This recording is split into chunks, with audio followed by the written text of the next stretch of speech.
রমজান মাসে আমাদের সমাজে এমন অনেক মানুষ দেখা যায় যারা সারাদিন না খেয়ে রোজা রাখেন, ইফতার ও সাহরি করেন অত্যন্ত গুরুত্বের সাথে, কিন্তু ফরজ নামাজ আদায় করেন না।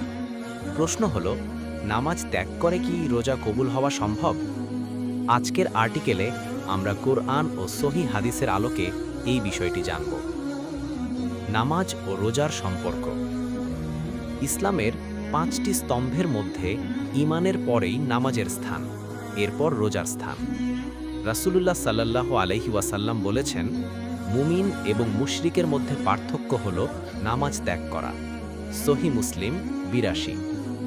যিনি নামাজ পড়েন না, ইসলামী শরীয়তের দৃষ্টিতে তার ঈমান নিয়েই প্রশ্ন থেকে যায়, আর যার ঈমান নড়বড়ে তার রোজা উপবাস ছাড়া আর কিছুই নয়।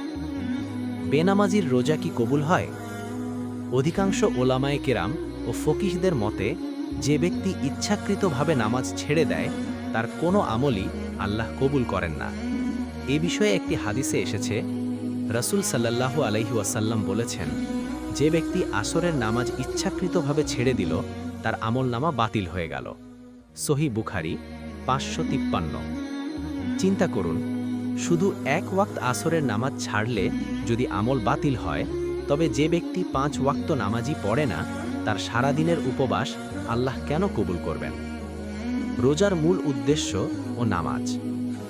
রোজার উদ্দেশ্য হল তাকওয়া বা আল্লাহ ভীতি অর্জন করা।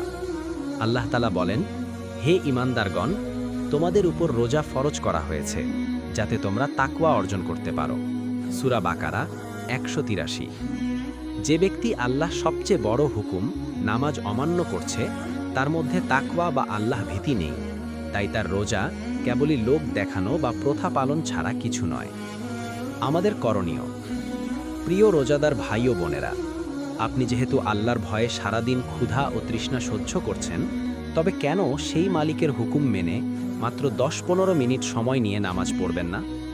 আসুন, এই রমজান থেকেই আমরা প্রতিজ্ঞা করি, রোজা যেমন ছাড়ব না, নামাজও তেমনি কাজা করব না। আল্লাহ আমাদের সবাইকে দিনের সঠিক বুঝ দান করুন। আমিন। আমাদের ভিডিওটি কোথা থেকে দেখছেন? ফেসবুকে থেকে দেখলে ফলো করবেন, ওয়েবসাইট থেকে দেখলেও ফলো করবেন, আর যদি ইউটিউব থেকে দেখে থাকেন তাহলে চ্যানেলটি সাবস্ক্রাইব করুন।